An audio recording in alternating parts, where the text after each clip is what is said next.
Hello and welcome to the return of Horseplayers Happy Hour, this fun co-production between the In the Money Media team and our friends over at the Breeders' Cup. Very happy to be back, very happy to say that you're going to be seeing us on a regular basis for a little while at least on these Thursdays up through this run to the Breeders' Cup. There's a lot going on these shows. We have a contest going on in the background. Now, it's already begun, so you can't get involved now. I usually come on here and say, hey, even if it's very late, just go in and play all the fours or whatever, because it's still for a great cause. We're going to be raising money via our partners at horseplayers.com, a partner of the Breeders' Cup, for our charity partners, who are the Thoroughbred Aftercare Alliance, the group in charge of accrediting all the various thoroughbred aftercare charities, as well as one of the founding partners for the In the Money Players podcast. That's the Thoroughbred Retirement Foundation and our friends over there. Of course,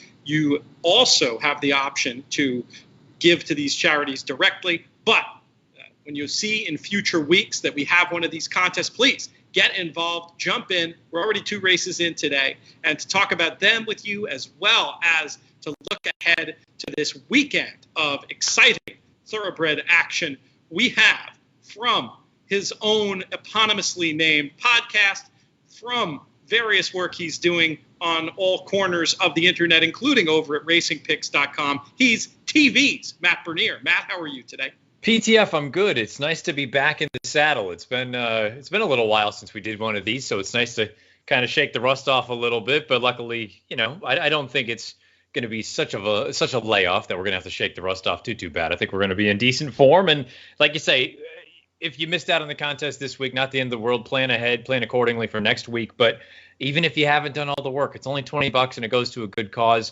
Take a shot. If you get lucky, great. If not, you're donating to a good situation. So I would encourage everybody to get involved. Matt is coming to you from his now world famous home office. I'm coming to you from a really cool new spot in Saratoga. It's Walt and Whitman Brewing Company. I'm up in the cafe portion, which closes at 2 in the afternoon, thus allowing me to do my thing from here. And they're still open downstairs. I've got myself a runner, and I'll be eating and drinking courtesy of Walt and Whitman during this happy hour. Again, a great spot if you're in the area to come and check out the races. We've got 2 races down so far in this contest. Matt, I believe you told me you were going to be participating. Are you doing any good so far? Give us a little recap of the first 2 races of this 6-race affair, and then we're going to take a look at race 6 at Saratoga.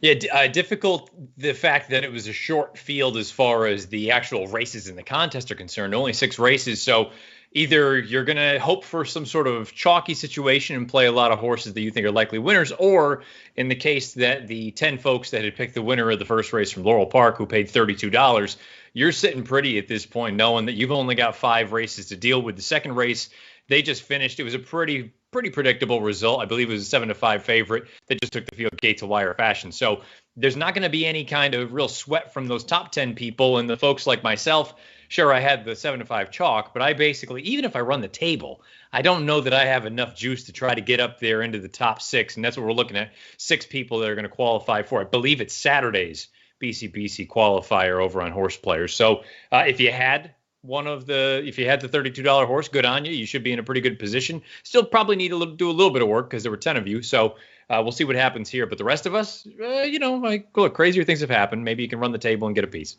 Those 10 jockeying for position, we'll go ahead and run them down in a minute. But we've just got 1 minute to the 6th race at Saratoga. Been a bit of a chalky day at Saratoga so far. By my reckoning, it may well continue in this spot with number 2, Gesture. I thought this one's last race was probably better than it looked on a day when she was wide throughout. The form of that race appears to be working out well. Might be the best of speed and might be better than these. I could, try to get a little creative maybe for the underneath spots, but I think it's going to be fairly straightforward for this one here. What did you think, though, Matt? Very much the same. I went with Gesture, understanding that this is a horse that was likely to be a short price. I have to be honest, I'm a little bit surprised. You take a look at the double will pays. The 2 and the 4 are actually very, very close. I believe the 2 was paying $5 and the 4 is playing 7. So I suppose there's a scenario where maybe the 2 ticks up to 9 to 5 and the 4 comes down into the 2's range. But I just didn't really see much else that got me super intrigued. I think Gesture is the horse to beat in here. If I were trying to get creative and if we were playing at home or you're just playing with cash, whatever the case may be, I thought maybe the 5 could run underneath and get a piece of this thing. I believe that's Intoxicologist. Maybe you can run second or third at a decent price. That horse is 10-1 right now. But as far as on top honors are concerned, I went with the deuce, went with the favorite. Makes sense to me. Wicked Title is the logical alternative. Does have several back races that might put her in the frame at the level. And first time Linda Rice, often a move up angle. I'll give out a different price. Maybe we can go just for a little bit of fun, a Maker's Mark cocktail when I next see you, Matt Bernier, between your long shot, the 5, and mine, the 7. Heartstrings is just one who I thought might be rounding into form and be ready for a peak effort in this third start off the bench. Seemed like clearly needed the run in the second race back, and who knows, maybe can sneak up and get into the number here. Will you accept that challenge? Absolutely. I always love a little gentleman's agreement, a little gentlemanly bet. It's always all in fun.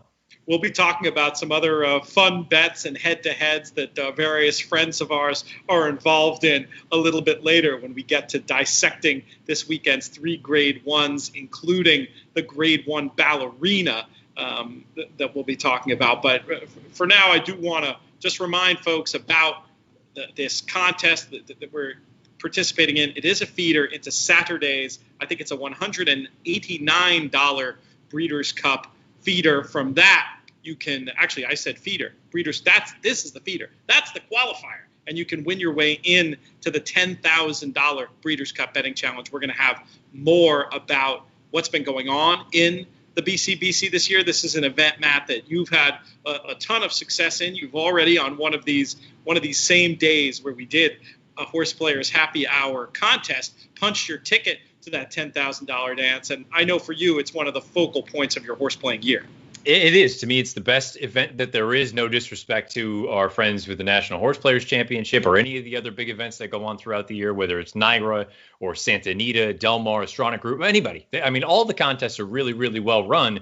But the Breeders' Cup Betting Challenge, it's a combination of, look, not only because of the buy-in and sort of the higher stakes, but it's the best racing that you're going to have year in and year out. And it's those instances, and I try to explain it to folks that are new to the Breeders' Cup or whatever the case may be, that on paper, this is a horse B, can be on any given day in a Grade 1 or a Grade 2, could be an 8-5 favorite. And on Breeders' Cup Friday or Saturday, they're going to be 7 or 8-1. And that's all you can ask for. You get great full fields, great betting opportunities in the BCBC. If you're someone who bets a lot anyway, I mean, you might as well enter the contest with the prize pool that's involved. I think it only makes sense. If you're someone who is kind of more of a high roller and you're going to put 10,000 through the windows on Friday and Saturday, you might as well play in the contest. Exactly. If you bet through the confines of that contest, then you're eligible for the prize pool. And I've said this before, and I absolutely believe it's true. It's a positive expectation situation for a player willing to treat that bankroll like funny money. Maybe you can do that because you're a high roller, Big Bank Hank, sitting there with a wad of cash. Or maybe you can do that because you qualified in through a website like Horseplayers, and you have the opportunity to say, hey, you know what? Yes, this is a $10,000 buy-in. The way it works is that $7,500 of that $10,000 acts as your bankroll. The other $2,500 fuels that prize pool. But if you're willing to do the mental jujitsu and say, hey, look, I got in here. I started for $20 at Horseplayers Happy Hour. I won my entry then at the subsequent qualifier. And I'm just going to treat this like it was my initial $20 investment. And I'm not going to play not to lose or to walk away with money. I'm going to play to win. Your dollar's worth way more than $1 in the context of that contest, because there are so many people who qualify in who just say, hey, maybe I'll take a shot with half and put half in my pocket. And as I've said before, that's a bit. I'm not judging here. That's a totally valid strategy that you can have some fun with, but it's also a bit like taking a knife to a gunfight. Would you agree? Yeah, I mean, because there are so many players involved in an event like that they are just going for blood. They're going all out. They don't care if the bankroll goes zero on Friday or Saturday. Whenever it comes and their opinions come through, whether it works out or it doesn't work out, they don't really care. So you're definitely going into it if you go in with a little bit more of a conservative attitude toward the money. And look, again, to your point, I wouldn't judge anyone. There's a part of me that goes into it saying, you know what, I would like to come out with something. That doesn't mean that I'm going to sit back and just hit minimums all the time, but maybe you just find those 2-3 opinions. You say, if I'm right, I'm going to have something to play with. And if I'm wrong, maybe you can pocket a little bit and walk out of there in good form and you had some fun. But to your point, yeah, if you're not willing to go in and know that you could potentially lose it all, you're probably fighting a little bit of an uphill battle, maybe swimming upstream a little bit. I will say this, though. That might be the expected value strategy, but there's also probably a point to be made for going into that contest and shooting for the lower rungs of the money where you might be able to, it might be, it's certainly among the best, if not the best opportunity to win your way into the aforementioned National Horse Players Championship. Because when you look at, often it'll pay down to 15, 17 with double qualifiers. I think it's gone into the low 20s where you might be able to just double that initial bankroll and get your seat to the NHC. So it's the kind of contest where, depending on what your goals are, you can devise a strategy that works for you. And this is the kind of thing, Matt, I know you do such a great job on the Matt Bernier show of creating interaction and community and going back and forth with listeners. So I think I speak for both of us when I say, if you want to reach out to either of us, which you can do either on Twitter or through the contact page over at inthemoneypodcast.com. One thing I really enjoy doing is help people figure out what the right contest might be for them. And that's something that is absolutely an important thing when devising your strategy for a contest like the Breeders' Cup Betting Challenge. We have a winner in our Saratoga race, and it wasn't a horse that either one of us gave a call to.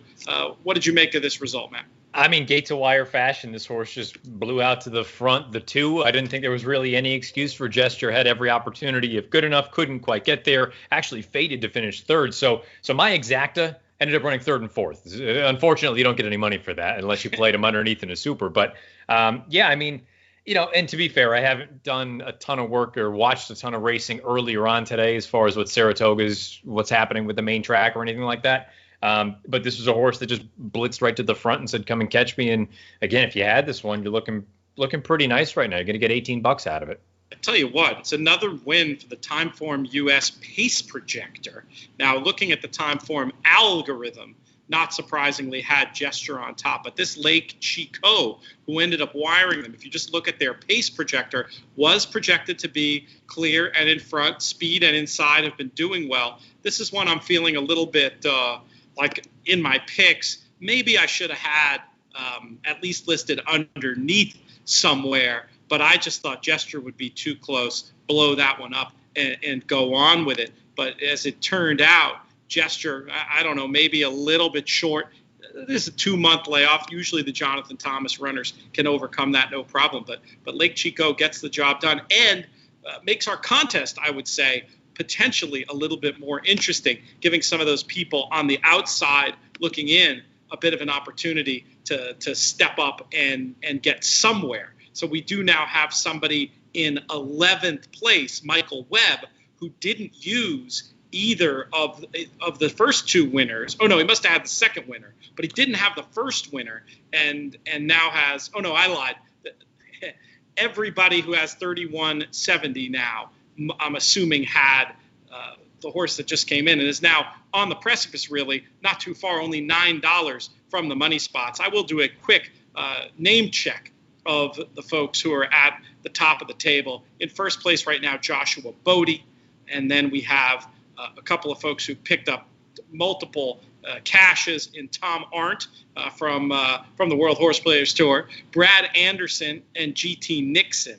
And then you've got the crew in behind who had that first winner, Christopher Dewey on 2 entries, Leonard Ficarelli, Julie LeBoyko, Loyal Sprague, and Joe Pettit, who's made some deep contest runs before at Saratoga and had his name on the NHC Tour leaderboard. And then, of course, and I think we say this every time we do one of these shows, Matt, Tony Joe in there with a chance as well. I wonder how many times he has qualified for these qualifiers out of our Horseplayer Happy Hour events. We always appreciate his support. I would say it's a pretty fair statement to say that he's got to be the one who has had I don't want to say has gained the most from it, but I mean, he's in position every time we do one of these things. So there's something to be said about consistency. And I don't know if he already has his seat, but if he doesn't, I'm sure he's going to be buying in at least once, if not twice. So look, there's a reason that you see so many people bring up the random factor, and there is randomness. I mean, look, things happen. It's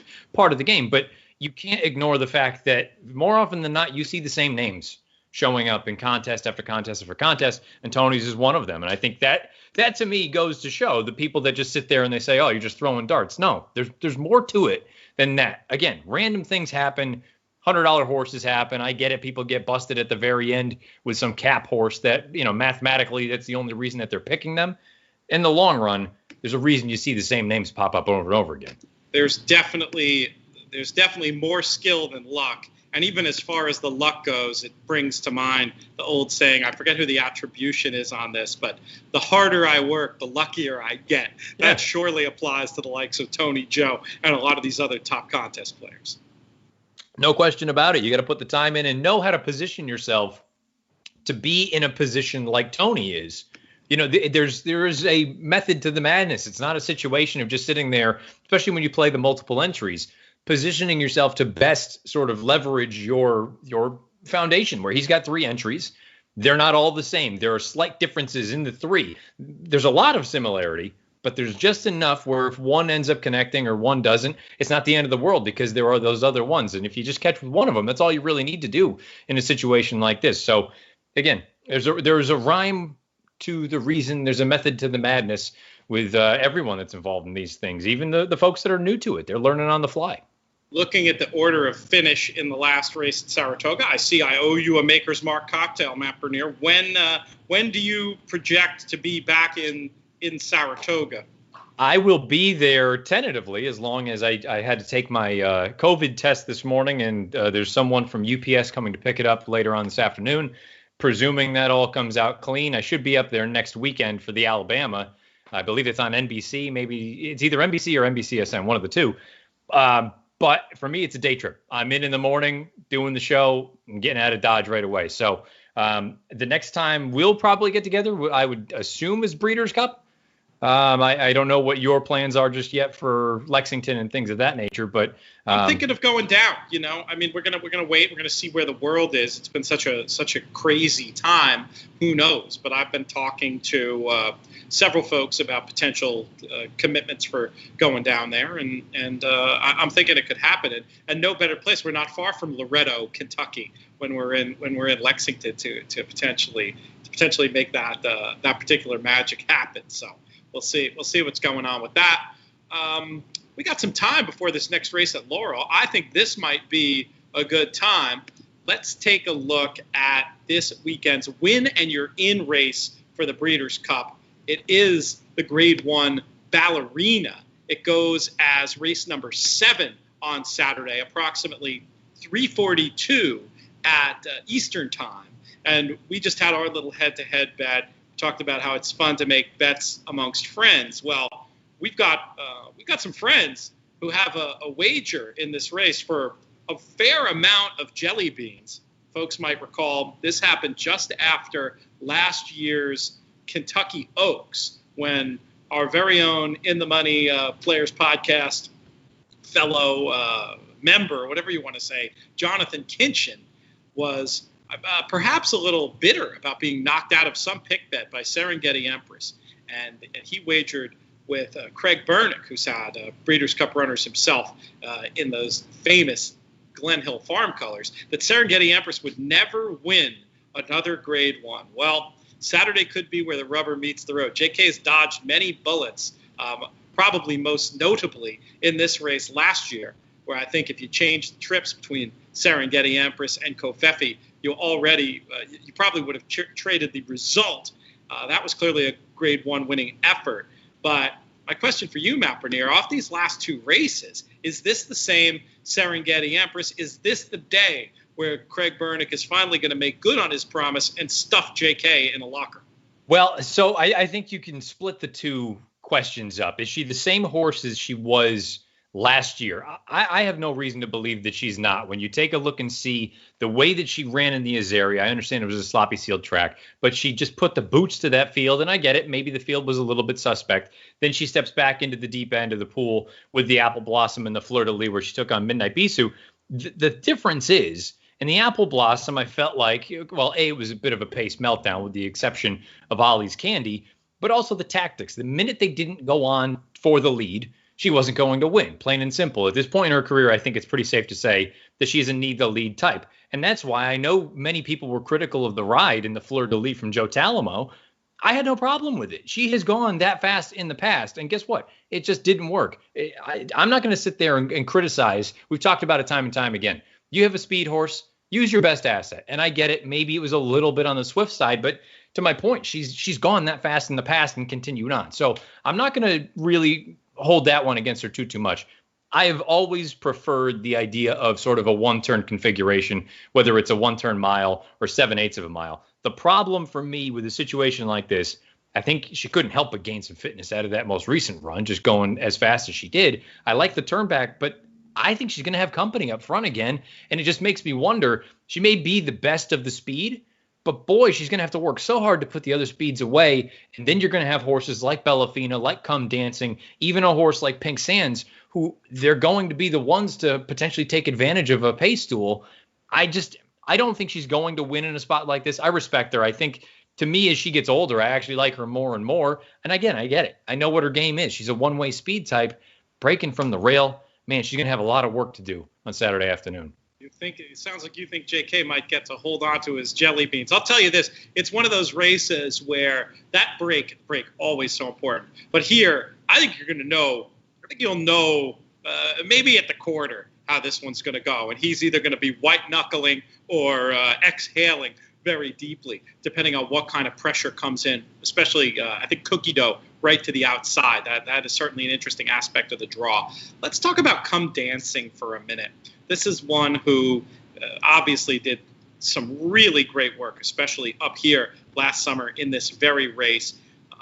Did not run her race in the Breeders' Cup Sprint. Had the failed Oaklawn experiment. Maybe last time at Belmont in the Vagrancy showed she's heading back in the right direction and now comes back to her favorite track. I did not end up picking her in here, but she's one that I would not be surprised to see step back up and get me in this spot. What are your general thoughts on this talented 6-year-old mare? Is she heading back in the right direction, or are her best days behind her? I've loved her for a long time. I just think she's a proper racehorse. She goes out there, and maybe she doesn't have, the sexiest pedigree, but boy, she's a hard trier. She's blue collar type. And the big thing for me last year, toward the end of the year anyway, that Gallant Bloom made me really concerned because she was lugging in terribly in that race. And I said, I wonder if all of a sudden we're starting to go off form. And we've seen it in the past. Certain horses, they have a nice stretch of races where they're at their absolute best. And then, it's just very difficult to maintain that kind of form. So I wanted no part of her in the Breeders' Cup. She didn't pick her feet up at odds of 2-1. Again, a very difficult position with Covfefe and Bellafina in there. The Apple Blossom, to me, is an entire line through. I mean, she's just not a two-turn horse. She's always been a one-turn type. They took a chance. The Vagrancy, I'm kind of leaning toward the narrative that you were trying to perhaps spin. And that, you know what? I get it. From a number standpoint, it looks very slow. Looks like she still hasn't come back to the form that she showed as a 5-year-old. I think it was a nice starting off point, getting her back. This is clearly the goal here. You want to run in the biggest races. She's already a Grade 1 winner. I'm not saying that they don't want to win a race like the Vagrancy, but let's shake the rust off. Let's have her ready to go. Second start back. She gets up to Saratoga. She's 2 for 3 over the main track up there at the Spa.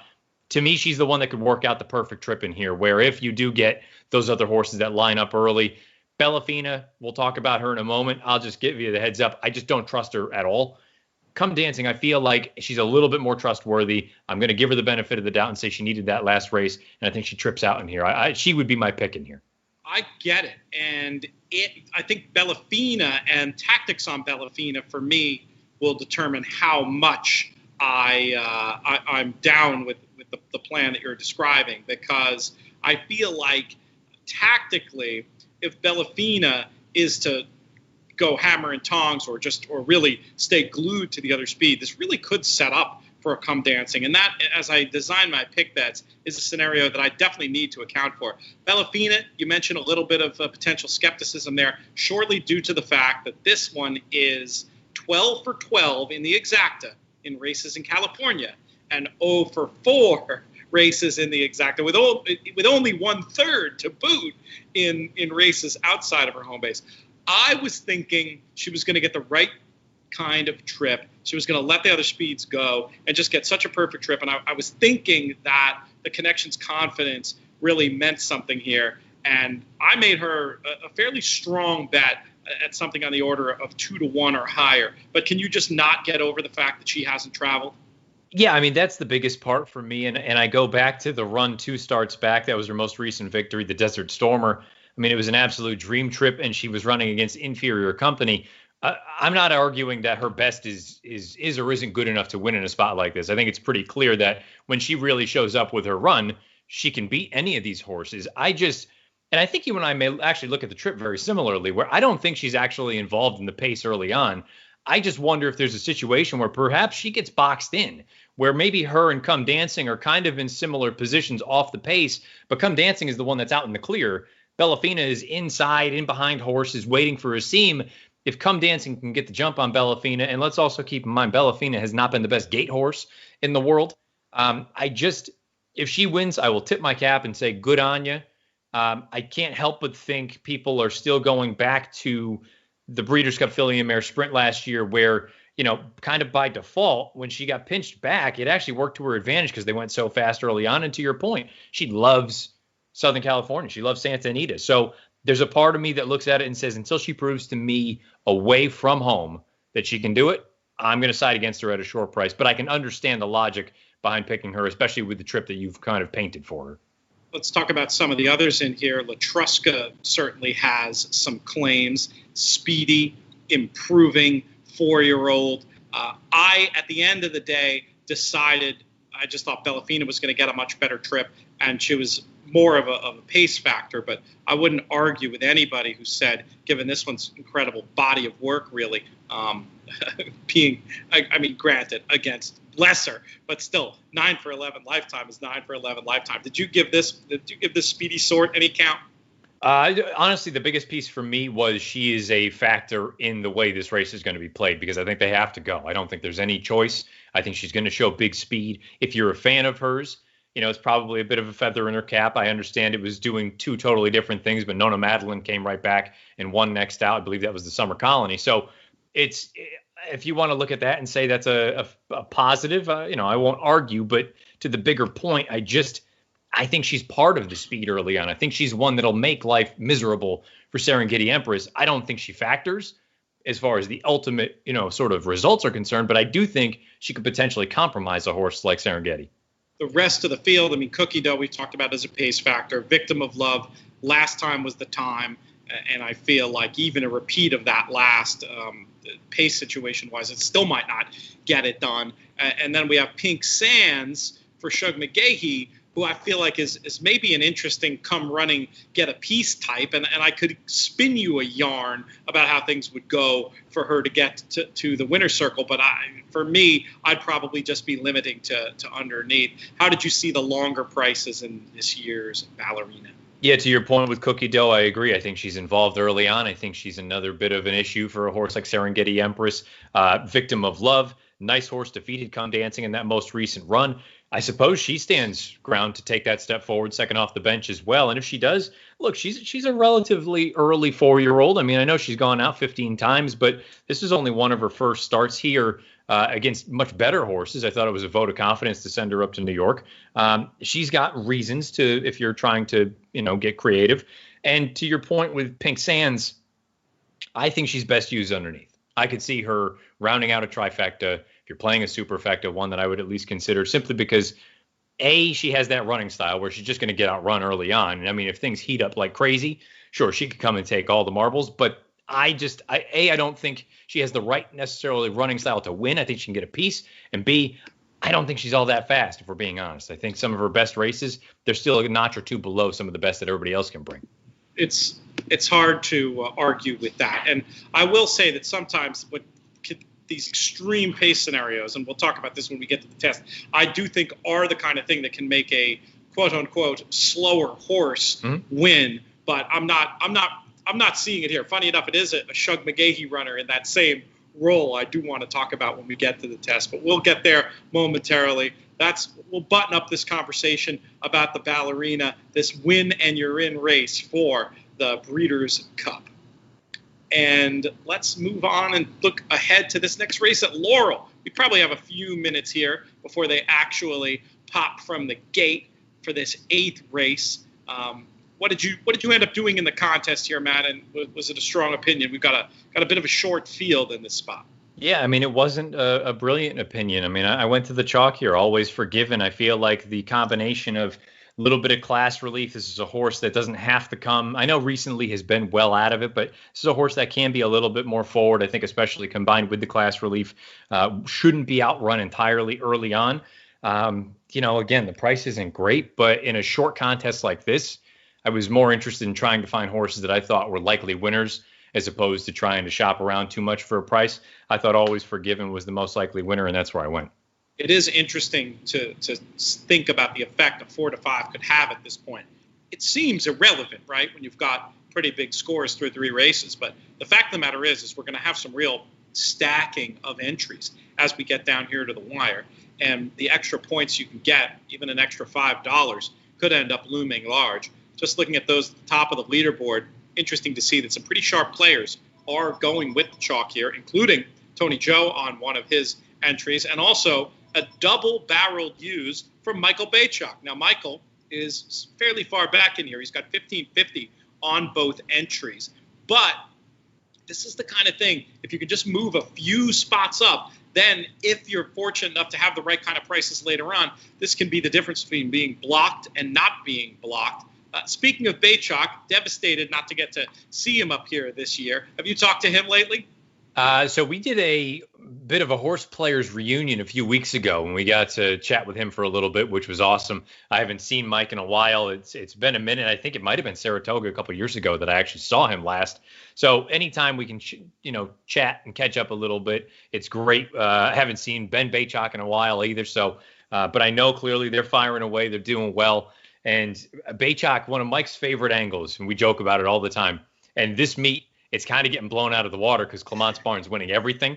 But first-time starters for Christophe Clement going long on turf, it's just it doesn't always strike, but usually they're a decent price, 6, 7, 8 to 1, and the horses can run. And like I said, it's a little bit of a pet angle, but this meet maybe it's getting kind of killed just because it seems like Christophe Barn is just really rolling. So. That's one just a file away, and maybe Mike will send me some hate message saying, "What are you doing, blowing up our spot?" But I know that's always a favorite. Clement, first time starter, routing on turf. It is funny when you have a meet like this Saratoga where you get two of your, in our case, JK and I, always, and you, we've talked about it with you too, always talking Clement, always talking Mike Maker, and now it's to the point where it feels like the whole world is onto them. Granted, they're still winning. Mike Baker just winning a race a little while ago. It's sort of a give and take. It's wonderful at first when the pet trainers start catching fire, but you get to a point where just in terms of like market momentum, it starts to tip, and I have to think twice about picking Maker and Clement for fear that their mere hotness is going to get everybody onto them. It's one of those things people don't think about. It's just so much more valuable. That trainer who's going to go on that 9 for 20 run, it's a lot more valuable to pick up on how well they're going when they're 1 for 2. If you can find some angle of a horse that outran its odds or something that didn't win to put you onto that runner and get on the train. Now I feel like I've got to look extra hard to make sure these horses are value, even though I bet them almost habitually. Is that accurate to say that you're in a similar camp with Maker and Clement? Not just that one Clement angle, but just in general, a trainer you try to keep on side? Yeah, absolutely. And I think you can also at least factor it in the opposite direction as well. When some of these trainers and the barns go a little bit on the chilly side, the problem is when there's a barn, let's just use Chad Brown's barn as the example, where it has not been a bad stretch by any stretch of the imagination, but it's been a little bit of a cooler stretch for Chad's barn, especially up at Saratoga. maybe he has a barn that is so large that you're not going to get the floats that maybe you would from some of the other top flight connections. But I do think that's something else that you want to keep in mind is, to your point, you want to get on one of these sort of pet angles early so you can ride that wave. I think you also want to be very, very cognizant of when the coin is going to flip the other way for some of these barns that may be a little bit chilly at the start of a meeting or at some point, whatever the case may be, because the law of average is going to take over and they're going to come right back to where they were at one time. I know a few years ago, Todd Pletcher had just a little bit of a chilly spell, and I don't remember where it was, but I mean, like clockwork, everything kind of turned over and all the numbers ended up leveling out, and you had to factor in, he started out at 10% or 9%. So he went on that tear at 35, 40%. And I think you always want to be cognizant of the way things are going across whatever jurisdictions you're paying attention to. Some barns can get hot, some barns can get cold. There can be viruses, there can be all sorts of different things. And for whatever the reason is, just be aware of it. The more aware you are, the better off you are. That's right. Being in tune, Mike Maloney calls it. Bizarre stretch run here at Laurel, where it appeared that your favorite was beat, but ended up continuing to find and get back up at the line. But that idea of being in tune with what's going on at your track, and there's so many reasons and that aren't nefarious, whether it's a bug running through a barn, and you hear about all the time, especially in English racing. I feel like you hear about those more. But then there's other things of a change in training approach, or a new owner bringing a different type of horse into the barn, or a new assistant. I've heard stories about that there was a certain barn that never did well on turf started winning every turf race. Well, why is that? Well, there was a new assistant that was from Ireland and grew up around turf horses and really took over that part of the program. So there's all kinds of reasons beyond the sort of master of the obvious cynical ones that people think of why barns would go hot and cold. And I'm glad you mentioned the Chad Brown one. Is it to a point where you feel like there's any concern with the way Chad's barn's going? Again, not bad at all, just not up to his lofty standards. Do you think there's any signal there, or is it just noise / randomness? I think it's just, we talk about it with baseball, where you get a hitter who is typically an average hitter, and when I say average, meaning 320, 315, we're talking about on the high end of the average scale. And they go through a week and a half stretch where, look, this year would be a disaster if it was a week and a half stretch. But the point is they go, 2 for their next 29 or 30. You would assume things are going to level out again. And for whatever it is, it could be something very, very minor, little tweak here, little tweak there. Next thing you know, they're right back. To me, there is such a body of work. It would be one thing if it was a relatively fresh face. And you know what? Everything was going well. And then all of a sudden things started to kind of taper off a little bit.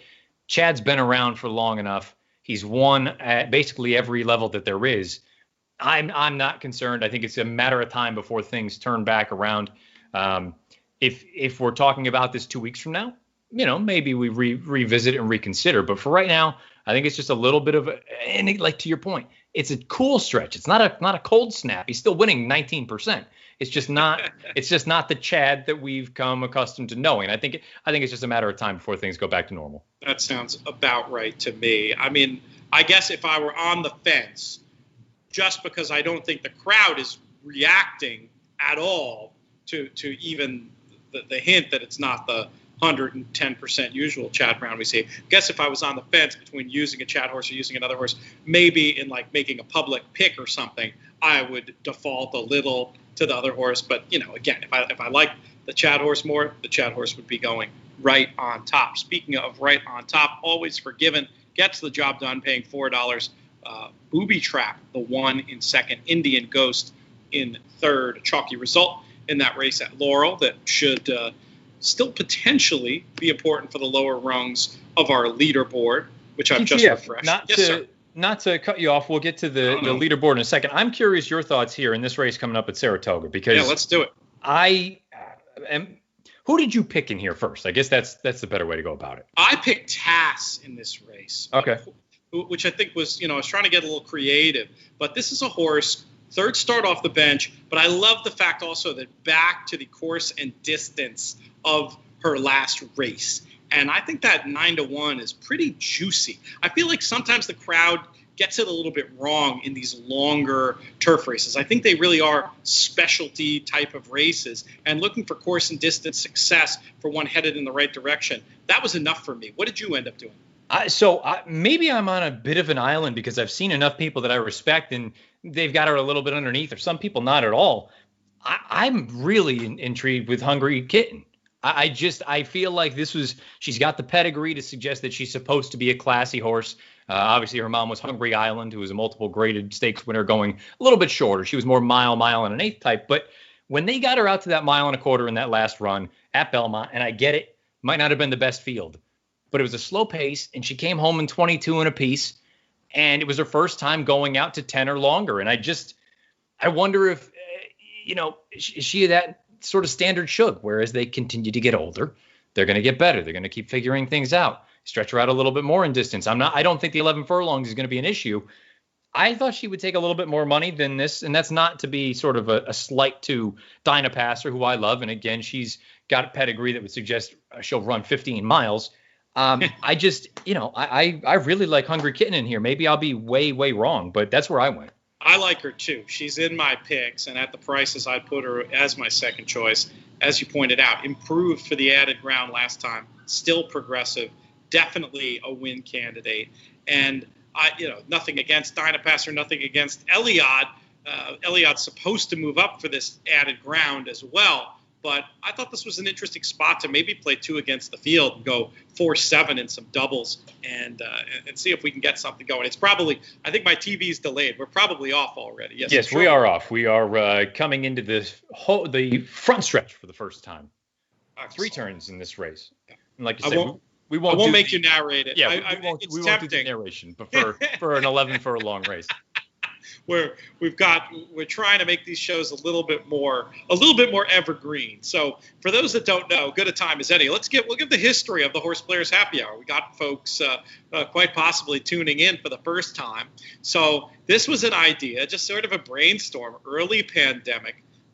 We were looking for some creative things to do, looking for some camaraderie and chance to hang out. And pretty early on in a brainstorming session with Peter Rotundo of the Breeders' Cup, we had the idea to get together, do this contest for charity. And, it was one of the things I look forward to all week, just the chance to hang with you and JK and various guests and raise some money for charity and have some fun while doing it.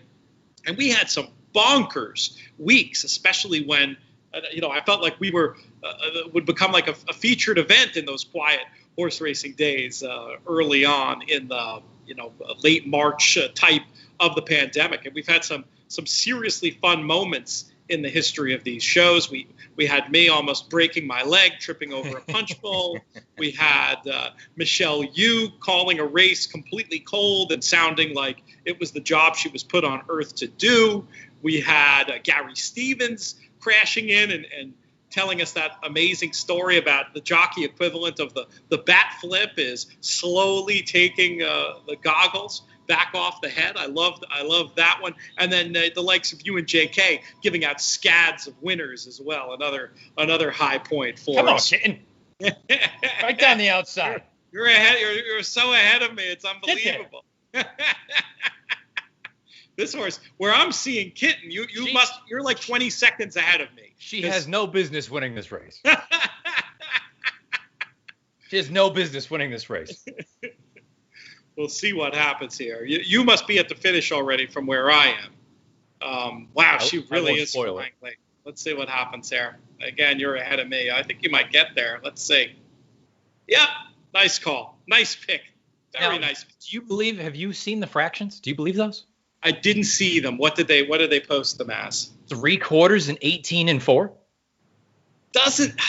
I'll take the under. The part late. If you're the final time is not.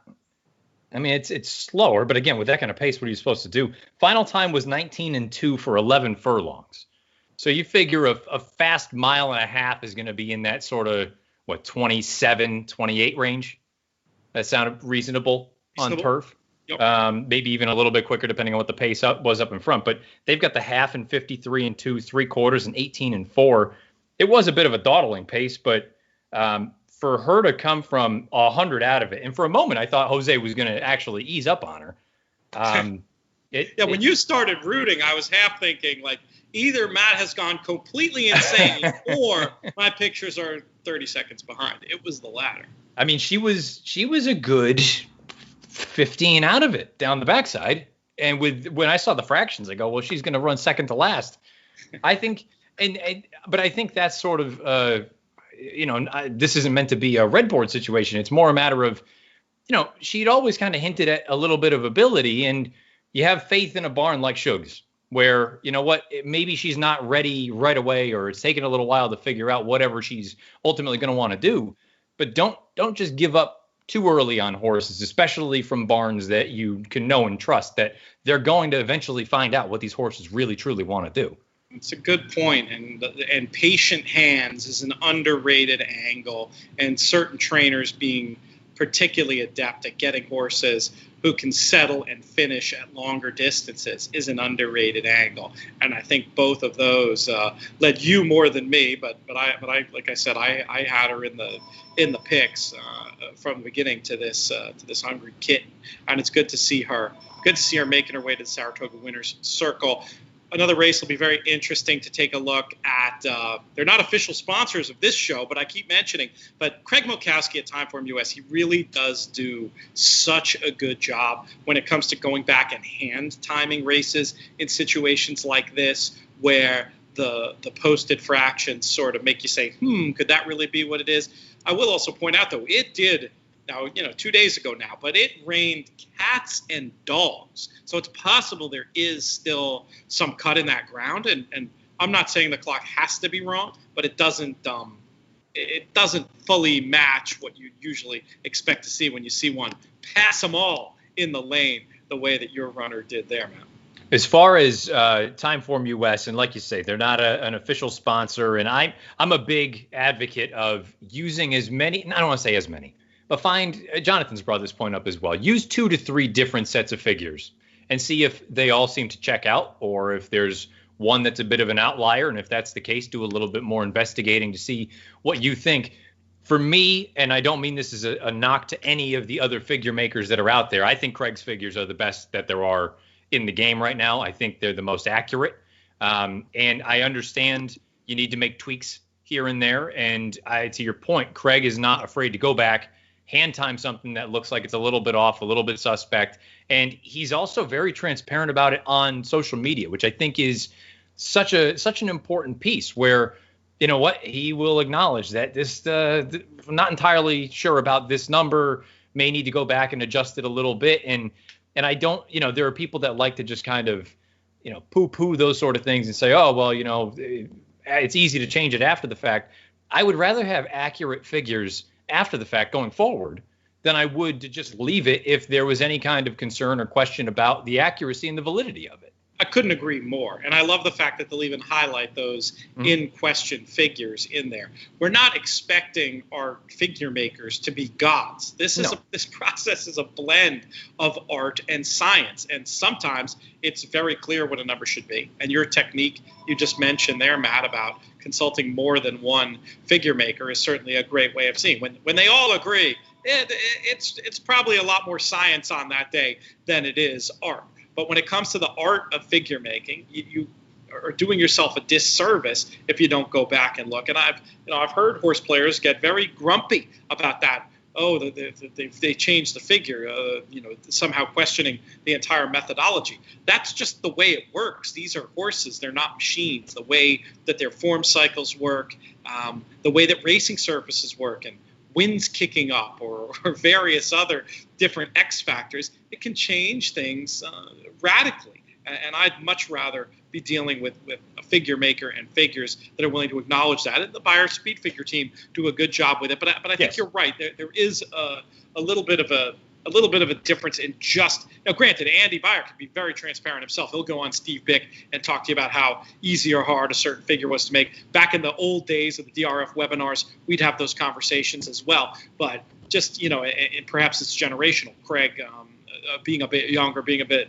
a bit more, and when I say a bit more, I mean entirely more, infinity more active on social media, is really great at bringing that info to the world. And it's and like you say though, I mean, and it's not meant to be. Andy Byer is very transparent about the figs. I know Randy Moss is involved with the figs. Randy and I have had multiple conversations about different figs on different days, and was there any kind of thought that went into maybe the variant changed for this race in particular compared to the rest of the day and all that kind of stuff. And that just goes, and Nick Tamaro is involved with the Byer Associates. So there are enough people that we know and respect, and we know that they know what they're doing.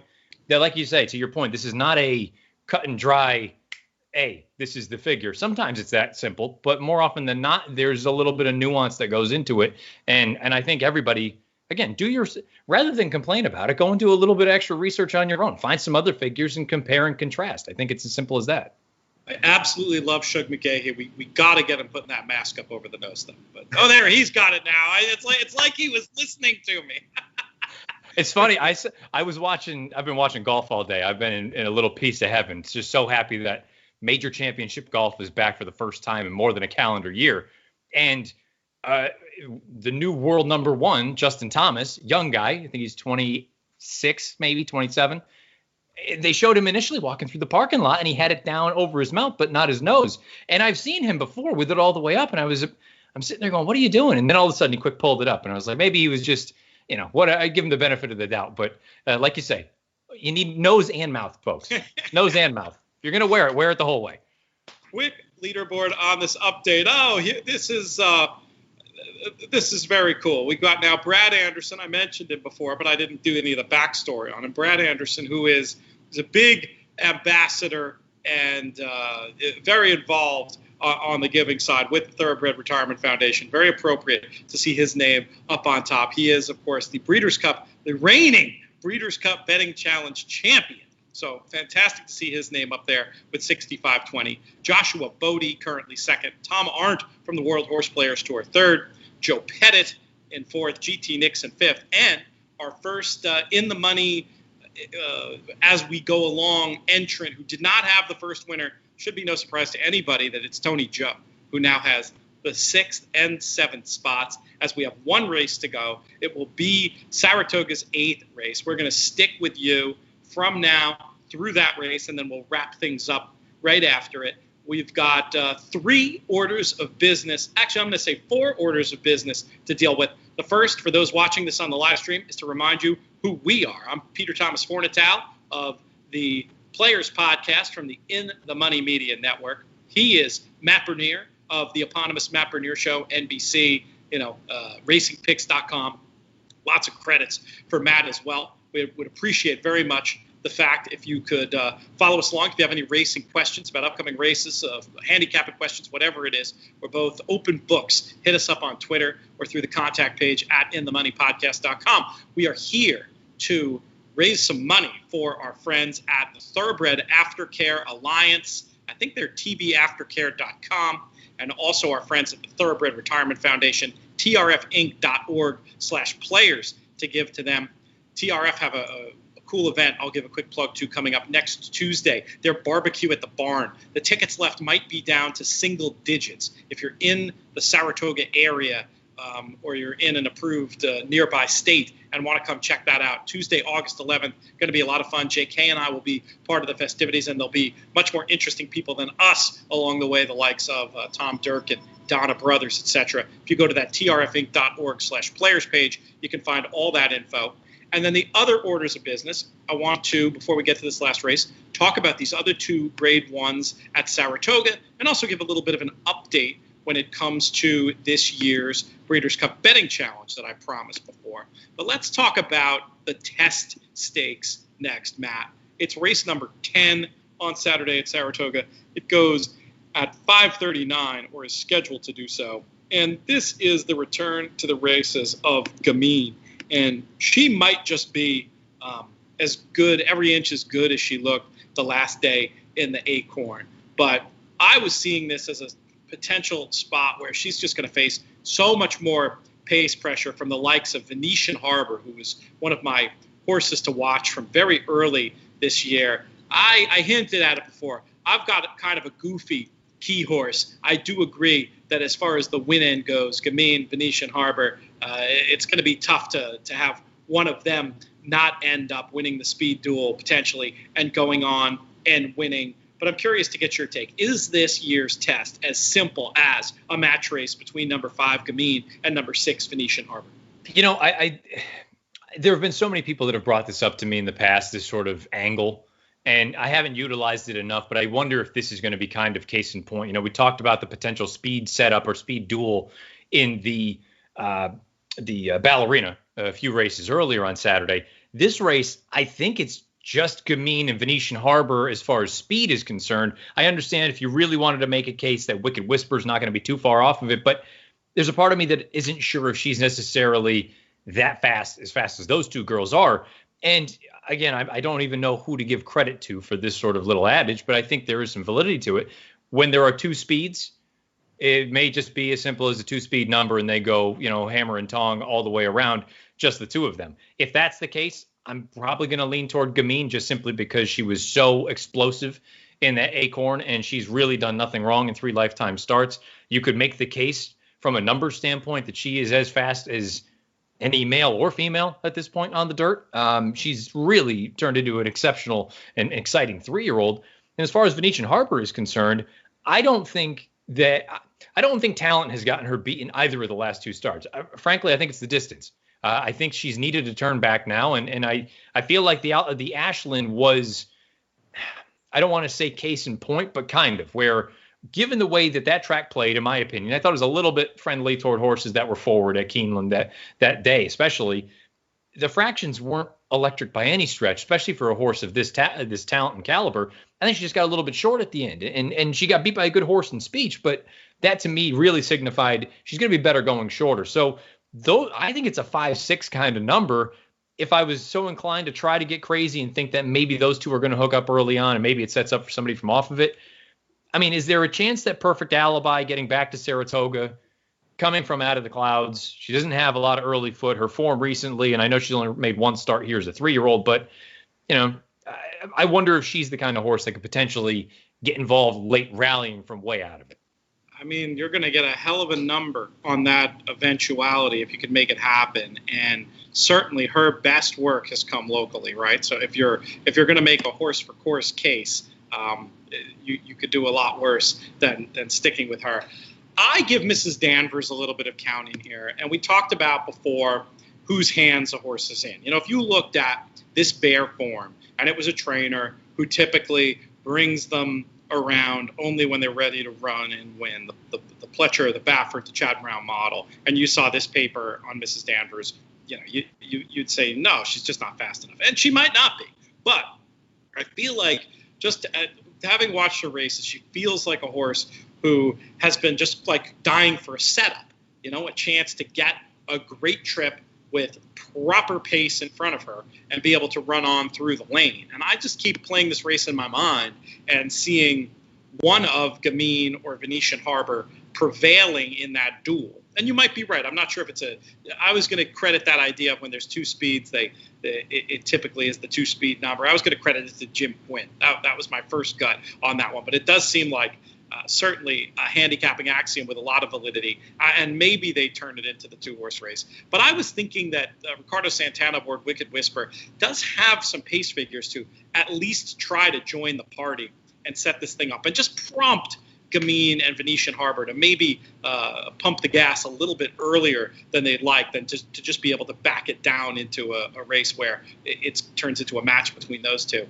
If this thing could be falling apart a little bit late, I think Mrs. Danvers can split them, and I think there's even a world in which Mrs. Danvers can win. This one in the UK was a massive price when I was talking on the Final Furlong podcast to Emmett Kennedy this morning at 15-1.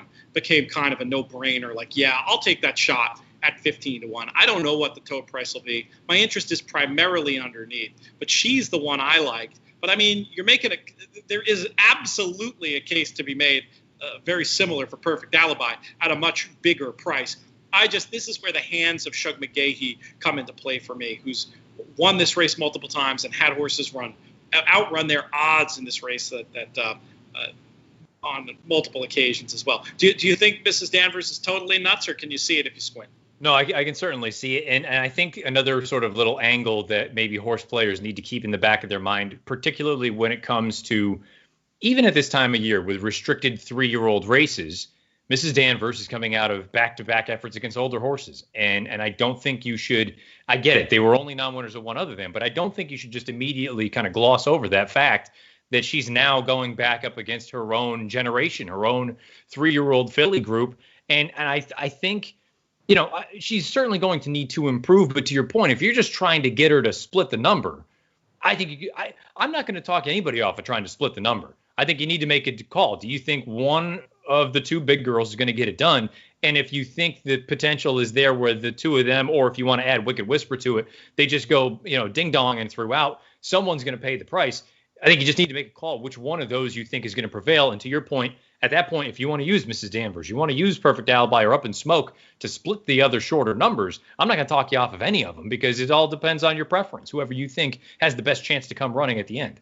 I also don't mind Up in Smoke to run probably third, but I would probably use, I'm not going to split the hair. I'll probably use for second as well, just as a closing sprinter who I assume they're going to break out of there, get her comfortable, and just come running late. And if they run, if I were our friends at Black Type Thoroughbreds, yes, I'd be insanely happy to win, but I'd be like insanely happy minus 10% to run third because of what that would mean to her residual value. So, and that's just it. She's already a stakes winner, but boy, you catch a piece of this thing, you're a grade 1 stakes place dirt sprinter. I agree with you. That to me would be the play. She didn't have any pace to run at in that victory ride, but like you say, from the inside, break out of there. The beautiful thing is, if you are a horse, and I think it's a major disadvantage at the end of the day, not having speed on dirt, but boy, even if she broke a hair slow, it's not the end of the world. You're taken back anyway. Get her to relax a little bit, and then you just try to take advantage of the circumstances that are presented to you. I think she'll come running on the outside. It feels like, from what I've heard from talking to connections and just from watching the tape, seems much more comfortable outside. Doesn't love kickback, but normally you'd say, oh, the rail's not good for a horse like that. But I think as fast as they're going to go early, it's going to be okay. They'll be able to get positioned and do the running late. I do think your Perfect Alibi case is pretty interesting. How much of it for you is based on the fact that you think she's going to step up being back at Saratoga too? How big of a believer are you in the horse for course angle? Well, I think it's very important, especially when it appears anyway. There's a seemingly stark contrast in some figures. Again, it depends, and you need to go through and do a little bit of research on which ones you think maybe outweigh the other in certain circumstances. The two fastest races she's ever run both came at Saratoga last year, going one turn. I've never believed that longer was going to be better for her. So I don't want to hold the Alcibiades or the Breeders' Cup against her. And she came back in the Acorn when Gamine ran a hole in the wind. So, and that was also her first start in 7 months. So I can't help but think that she's going to be a tighter version this time around. And if the two big girls go out there, I think Perfect Alibi has as good a chance as anyone to come with some sort of a bid. Again, I don't know that she's good enough to win in a spot like this, but I don't see any reason why she couldn't get a piece underneath. I think it's a valid analysis, and I think my main idea betting-wise might be to just try to split the two big favorites, maybe, and play tickets with both of them on top and different combinations of horses underneath and or in second, and see if I can find some equity that way. Because I don't think it has to come, as much as I do see the win end of this race as a match between them. I don't necessarily think it has to come 1-2, and I'm not willing to cede the race to Gamine. Also, just based on, I feel like we saw other horses on that day at Belmont whose margins of victory were exaggerated. I don't know what it was, if it was something about the surface of the track or if there was a wind thing, but it just seemed like it was a day that front runners excelled, and I'm not going to fully believe, I'm going to be using her, and I'm not saying I don't believe how talented she is, but I don't think it's going to be as much of a slam dunk as just watching that tape back would suggest. Now, and you may have tipped your hand a little bit. If you're playing, let's say, the pick 4 or the pick 5, are you using both of them equally, or are you going to try to split them up somehow? I think in the picks, I'll definitely have a little bit of speculative Mrs. Danvers, and then I'll probably go fairly equal, because to go equal with Gamine and Venetian Harbor is really, the way I look at the world, is to lean Venetian Harbor, because Gamine's going to be so much shorter. But I'll probably have all three of them My main play, though, in the race is going to be in those verticals. But, Nice. I probably won't be able to keep my hand out of my pocket for those picks either. Who's kidding who? I want to do a little Breeders' Cup betting challenge update as the horses are going on to the track. Actually, since I'm 30 seconds behind, the horses are now on the track for this 8th race at Saratoga. We'll get to talk to that before we get out of here. But just to let you know, in 2020, so far in the year, we've got 134 players qualified for the Breeders' Cup betting challenge. It was 125 this time in 2019, especially given this crazy situation in 2020. You got to call that a very positive number. Contestants can play in this contest online. So even if things don't work out to have fans at Keeneland, and who knows, that's a moving target we're not going to try to hit today. But no matter what happens with that, this is a contest that will go forward. And there's this new trend of these live online contests. And I want to let folks know that there's going to be one on Del Mar's Pacific Classic Day on TVG.com.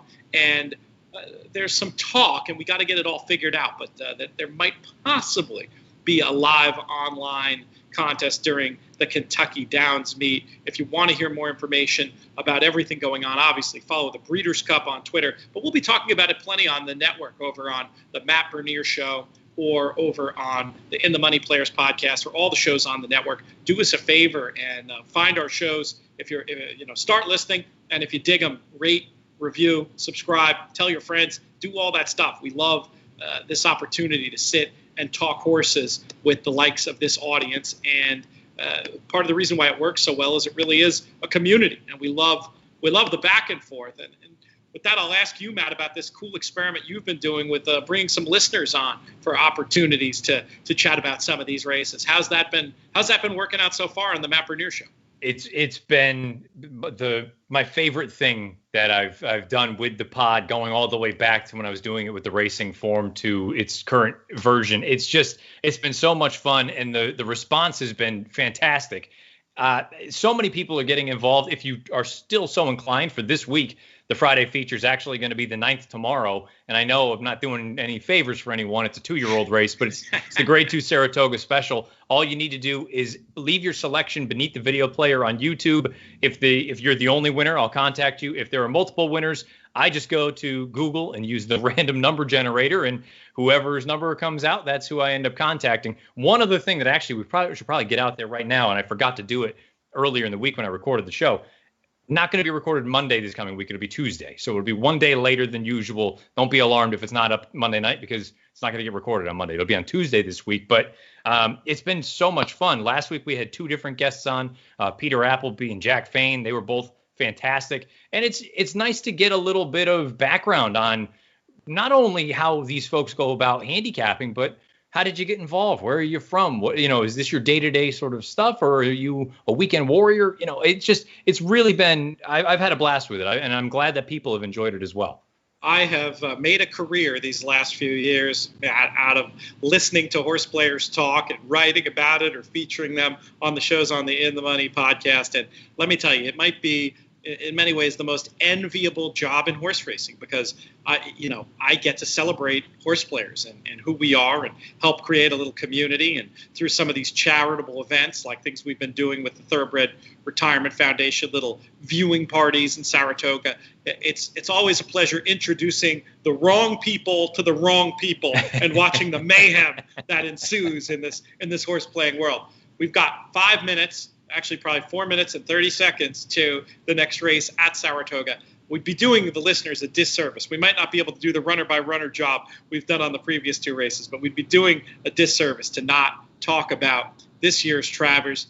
It's race number 11 on Saturday. It goes at 6:15, obviously a mile and a quarter over this historic Saratoga dirt. Similar question to the first one I asked you last time, Matt. Is this one as simple as a match race between number 3, Uncle Chuck, and number 6, Tis the Law? And if it is, who are you with? So it's a difficult question to answer. I'm going to say yes. I think that they are the two most likely winners, but I do think there is sort of another subset of runner in this race that I wouldn't be stunned if they jumped up in a big way, whether it was Country Grammar or Caracaro. Those are the two others that I'm really looking at saying I wouldn't be shocked at all if all of a sudden they took a big step forward. Having said that, the race goes through Tis the Law. There's no two ways around it. Just based on what he's done, he deserves to be the favorite. I love that he doesn't need a track necessarily to sort of make his running style be as effective. He's so versatile, and one turn, two turns, Belmont, Saratoga, Gulfstream, doesn't matter. He'll run.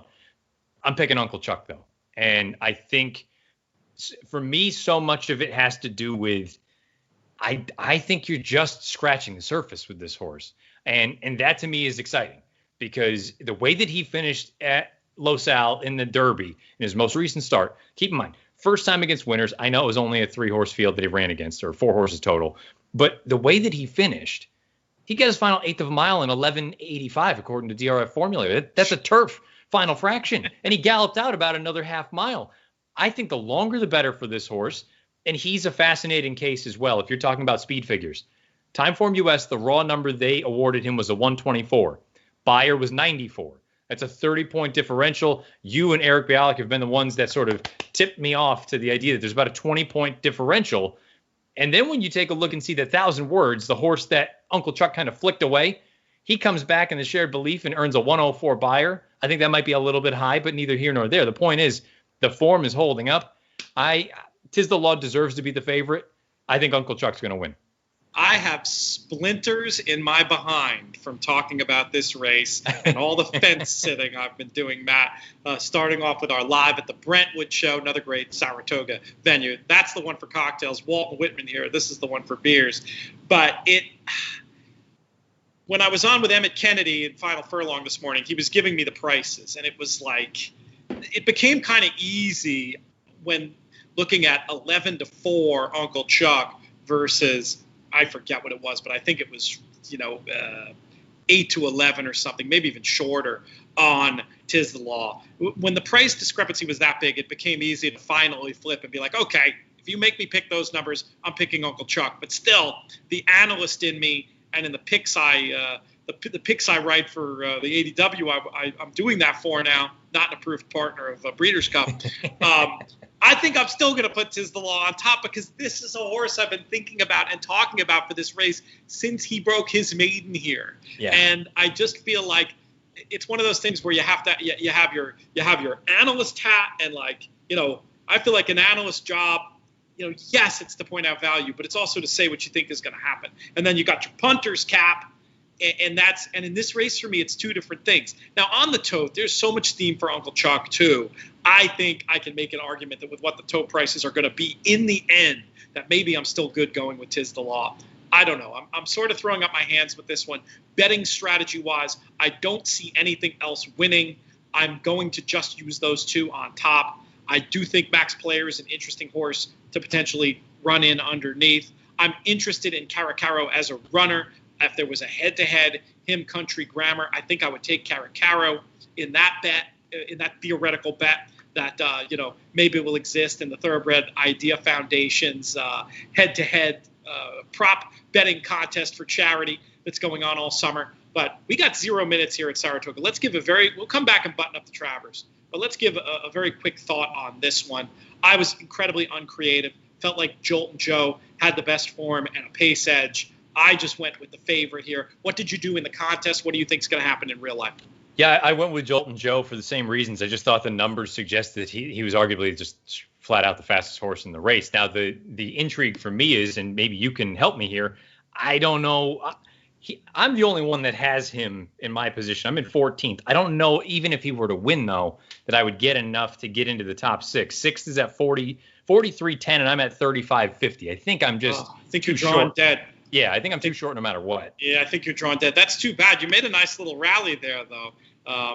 It's always good to get into contention, but I think that's going to be tough. I mean, because you're going to be looking at 4 to win and 3 and change. I mean, $7 isn't going to do it. I mean, realistically, I would need the 20 to 1 shot to run second, and even then, the place price is probably going to boot me. So yeah, it's gonna be tough. We'll root for something anomalous to happen. If you get a flash up and you get a long shot second, all of a sudden you could be talking. Yeah. Top 6 will advance to this contest tomorrow to win in to the Breeders' Cup Betting Challenge. But yeah, back to the Travers. I did want to give you a chance to potentially mention something vertically for underneath, and or to offer up a little bit of betting strategy, and or how much of your ticket will go through Uncle Chuck horizontally versus Tis the Law, or if you're just going to go stone cold with Uncle Chuck, which would be an impressive move.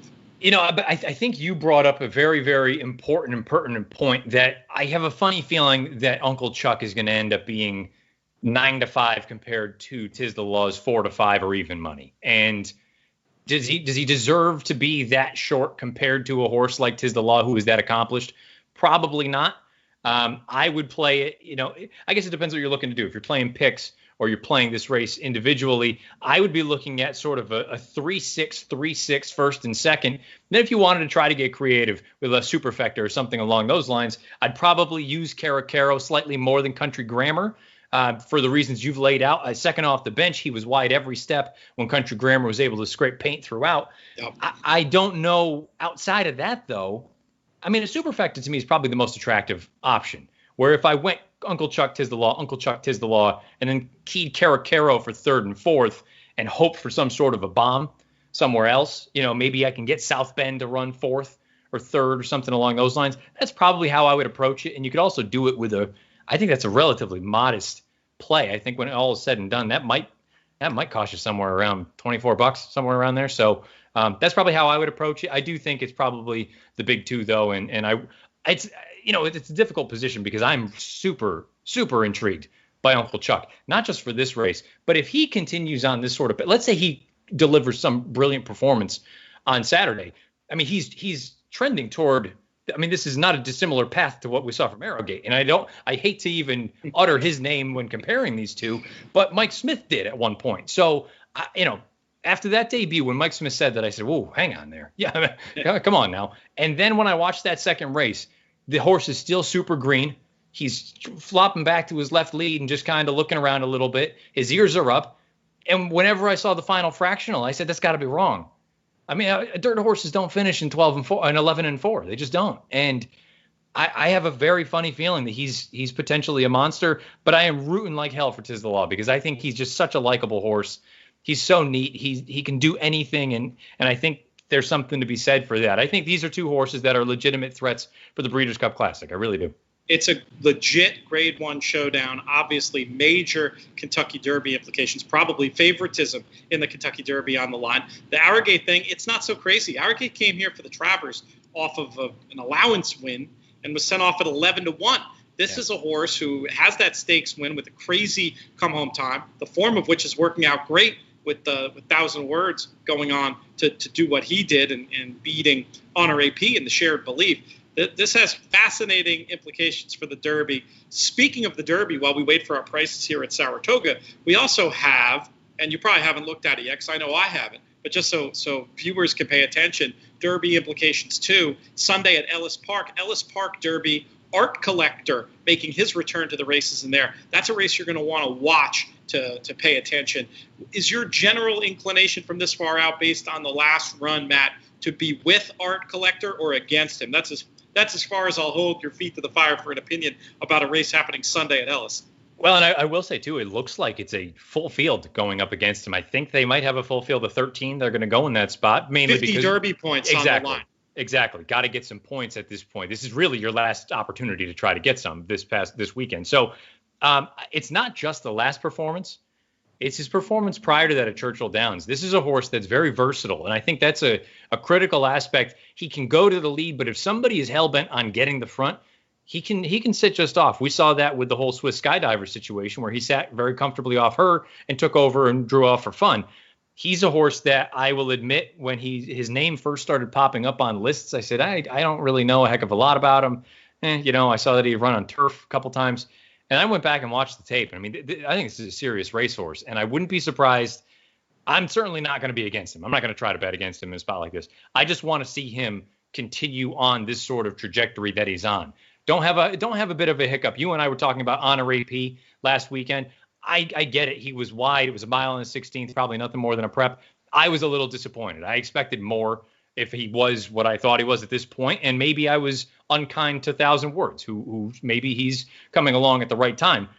I'm going to say the exact same sort of thing I did last week for Honor AP this week with Art Collector. Go out there, do what I think you are capable of doing to that field, continue on this path, and put your best foot forward the first Saturday in September. You almost said it. You almost made that very did. easy to make mistake there, Matt. I'm willing to forgive the Honor AP run, even though it was not pretty at all. I like the fact that he galloped out after the race. I like just knowing the hands that he's in and knowing what he needed out of that race versus what the target race is. Obviously, it was disappointing, and I'm not here to make excuses for him, though I am, I suppose. But I just feel like he's one that if the hate goes too far, and it might. I mean, there's a lot of people. I mean, JK was dismissive of him when we discussed him earlier today. And if that becomes the prevailing wisdom and you can start having juice in the price of a horse that has shaped like one who will love the mile and a quarter and had reason to not be have the screws put to him, I think he could. He's one I'm very much keeping on the radar. And if we do something, and we should, production meeting in the middle of the show, Matt, maybe early next week we should do. They've been very popular in the past. One of these Derby draft episodes. Yeah. He's one I'd have on the line for that. Can we steal 45 minutes from you on Wednesday? Put a little team together and do a little Derby draft. Let's let me think. Next Wednesday I'm on the road, headed out. Can we do it Tuesday? Let's do it Tuesday. Let's lock it in. I'll do mine, and we'll do the little bit of a Derby draft. I love it. I think that'd be very fun, and we'll find some other team members who are around and fill it out, and we'll just have to decide if it's just going to be for the Derby or if we want to bring, I don't know, races like the Preakness and I don't know, maybe the Breeders' Cup Classic into the mix, accrue points, or maybe we'll figure something fun out. Check it out. We'll be tweeting about it. You can find all the information about what we're up to over at inthemoneypodcast.com. And with that, we are a wrap in this contest. And, that is interesting. So at the very end, it did end up. My original prediction was not looking so good that you were going to have had to have the 6 in the first race to make it to the end. It looked like Tony Joe was going to get up in there. But in the end, Tony Joe is the bubble boy just over you, my friend Matt Bernier. You missed it by $2, $2.20. Anything to second guess when you look back at your play in this contest, or just not your day? No, I mean, granted it was relatively chalky outside of the Laurel race, but I mean, I had 4 winners and a second place finish out of 6 races. I mean, I don't know what else I really could have done if I didn't have the bomb. So, I no harm, no foul. It just wasn't my day, and I'll get my $20 breakage back. There you go. Breakage credit is good. Keep you playing over on horseplayers.com. And just to tell people how close it is, that could potentially be one place horse. If a long shot finishes a second in one of those instead of a favorite. I mean, you did everything but qualify. So congrats on a good effort. It's a gesture. I mean, if that horse runs second instead of third, that's probably enough to get me in. So it is what it is. Yeah, there's your 260 right there. Let me just run down the folks who will go on to play. Remember, you can also just pony up the 189 and play on Saturday, win your way into this $10,000 Breeders' Cup betting challenge itself. So don't fret. You can use that breakage credit and try to qualify again tomorrow, too. All kinds of opportunities over at horseplayers.com to qualify for both the Breeders' Cup Betting Challenge and the National Horse Players Championship. Number 1, past BCBC champion, reigning BCBC champion, and my good friend, Brad Anderson, a big supporter of the Thoroughbred Retirement Foundation. Good to see his name on top of the leaderboard.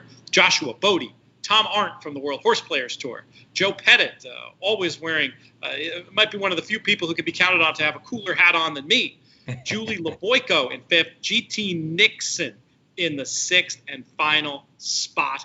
And that's going to do it for this reboot of the Horseplayers Happy Hour. We're going to be back next Thursday and most Thursdays if not all Thursdays, until the Breeders' Cup Betting Challenge. Now, I think you told me you're off next week, Matt. You've got you're running around somewhere. I am en route to Saratoga Springs with a stopover in Western Mass to see Mr. and Mrs. B, my parents, for the evening. So awesome. I will be out of commission next week, but I believe for the rest of the way we should be good to go. So awesome. We'll I don't know how, but I'll try to find somebody who can fill your shoes.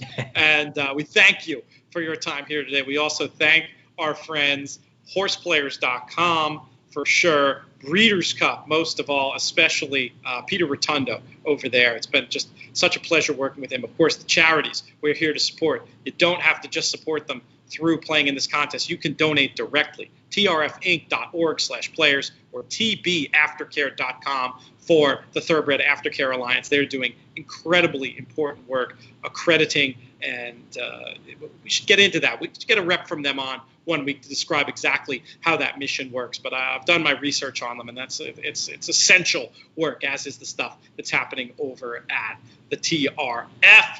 We'll thank our producer, DJ Unstable himself, producer Craig. Thank you so much for all the work that you do on these shows. But really, the most of all, I tried to give the most of all to the Breeders' Cup and Peter Rotundo. But most of all, we thank you, the viewers, the listeners, making these shows so much fun to do. We want to hear from you. We want you to play. Get involved, and we'll keep the content coming all along the way. This show's been a production of In the Money Media. Our business manager is Drew Coatney. Our chief creative officer is Jonathan Kinchin.